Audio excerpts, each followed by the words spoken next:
अखिलेश जी, राहुल गांधी विदेश में है क्या? देखिए अनर्गल बातों का और ईरान तुरान जिसके पास कुछ नहीं है जवाब देने का, उस पर क्या मतलब पहले बोल गए फिर कह रहे शायद हो गए कुछ।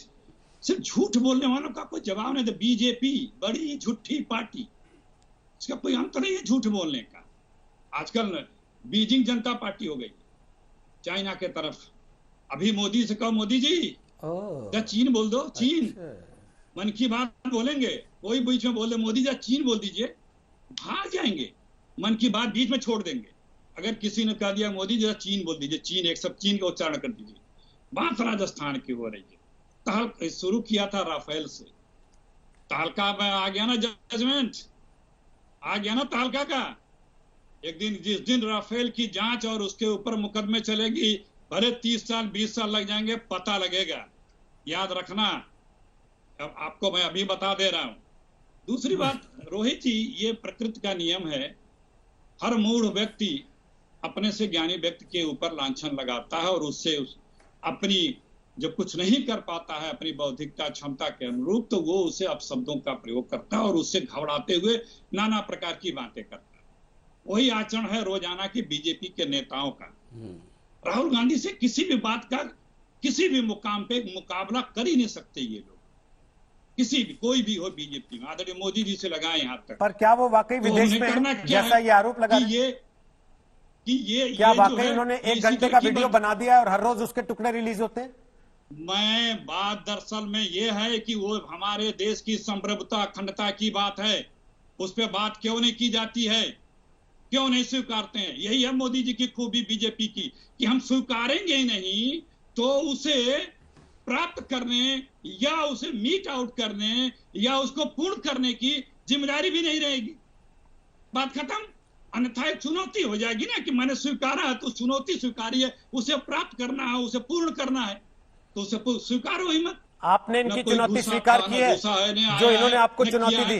अरे भाई देखिए, मैंने कहा ना, इस तरह की तमाम चुनौतियों को पहले ये स्पष्ट करके आए अपनी चुनौती, और डंके की चोट पे जैसा आपने बोला बोलें तो आप बताओ। रोहित जी पहले ये देखिए, तब तक आप भी डंके की चोट पे नहीं बोलेंगे कि राहुल गांधी विदेश में नहीं है? शंकाओं में मैं कह रहा हूं, शंकाओं का निदान बीजेपी के शंकाओं का निदान बीजेपी के लोग करते रहे, क्योंकि खुद कंफ्यूज पार्टी है। ठीक है, यहाँ बात हो रही है, आज आपने डिबेट बुलाया राजस्थान पे। राजस्थान पे भाग रहे हैं क्योंकि राजस्थान पे जवाब नहीं दे सकते। ठीक है सर, संविधान की बात कर रहे हैं, 21 दिन की बात कर रहे हैं, राज्यपाल की बात कर रहे हैं। कोई भी एक मुद्दा एक पक्ष के पक्ष में नहीं है। मैं घुमा के राजस्थान पे वापस आ रहा हूँ, मेरा वादा है, राज्यपाल मैं राजस्थान पे वापस आ रहा हूँ और राजस्थान पे ही ये डिबेट खत्म होगी। लेकिन मेरा सवाल ये है कि क्या जैसे ये राजस्थान से भाग के राफेल और राहुल पे जाते हैं, वैसे ही आप राहुल से भाग के राजस्थान पे आ रहे हैं क्या? इसको वापस आके आपसे पूछूंगा, उसके पहले संबित पात्रा आपसे पूछ रहा हूं। एक, क्या आप मूल मुद्दे से भाग रहे हैं? पहली चीज। ठीक वैसे ही जैसे जब आपसे पूछा जाता है कि फोन टैपिंग में जो बातें हो रही हैं उस पर क्या जवाब है, आप बोलते हैं फोन टैपिंग किसने कराई, इसकी अथॉरिटी थी कि नहीं।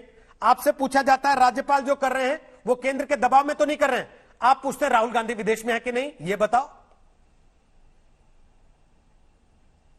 चलिए मैं एक एक करके जवाब देता हूं, थोड़ा समय दीजिएगा। रोहित जी, पहली बात है, मैंने राज्यपाल जी ने जो चिट्ठी जारी की है उस चिट्ठी के आधार पर क्या बातें कही गई है मैंने यहां तथ्यात्मक रूप से रखा। दूसरी बात, यहां पर कांग्रेस के प्रवक्ता कहते हैं कि भारतीय जनता पार्टी के ऊपर जब भी राजस्थान का सवाल पूछा जाता है तो वो संविधान से दूर भाग जाते हैं। आप बताइए, आज संविधान से कौन दूर भाग रहा है? मैं तो चैलेंज करके कह रहा हूं, आप जाइए हाईकोर्ट, आप जाइए सुप्रीम कोर्ट। ये हाईकोर्ट में गए, वहां मुंह की खानी पड़ी, हाईकोर्ट को गाली देते हुए सुप्रीम कोर्ट में गए, सुप्रीम कोर्ट से याचिका वापस लेना पड़ा। तो संविधान से और कोर्ट की पटल से कौन भाग रहा है? अजय माकन कौन है? आज राजस्थान में बैठे हुए हैं ना अजय माकन, ऑब्जर्वर के रूप में। परसों अजय माकन ने क्या कहा कि अब हमें हाईकोर्ट और सुप्रीम कोर्ट से भी न्याय की एक्सपेक्टेशन नहीं है। तो कौन भाग रहा है संविधान से? नंबर एक। नंबर दो, राफेल का विषय मैंने क्यों उठाया? इसलिए उठाया क्योंकि इन्होंने कहा 6 वर्षों से मोदी जी चोरी कर रहे थे।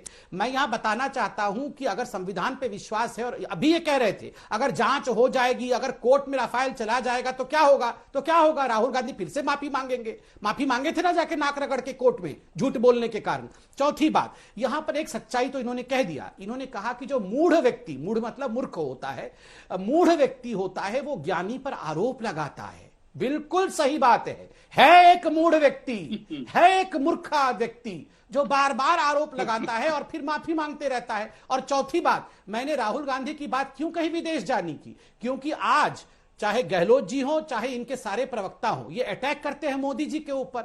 ये क्यों नहीं चिट्ठी लिखते हैं राहुल गांधी को, क्यों नहीं मिलते हैं राहुल गांधी से? क्योंकि राहुल गांधी नहीं है। मैं अंत करता हूं ये कह के, रोहित जी, अगर आपने यही सवाल मोदी जी के लिए, अमित शाह जी के लिए या जगत प्रकाश नड्डा जी के लिए पूछ लिया होता कि नड्डा जी देश में है या विदेश में है, संबित पात्रा या कोई भी बीजेपी का प्रवक्ता छाती ठोक के कहता अरे मेरा अध्यक्ष काम कर रहा है, फलाने एड्रेस में है, जाओ देख लो जाके, पूछो आप इनके अध्यक्ष से पूछो। मैं कह रहा हूं राहुल गांधी विदेश में 1 घंटे का वीडियो रिकॉर्डिंग करके 2-2 मिनट का रोज रिलीज करके यहां पर काम करते हुए दिखना चाहता है, मगर कहीं और है। अगर हिम्मत है तो सीना ठोक के बोले कि मेरा अध्यक्ष, मेरा मतलब भावी हम चाहते वो अध्यक्ष बने, मेरा पूर्व अध्यक्ष यहीं पर है, ठोक के बोले।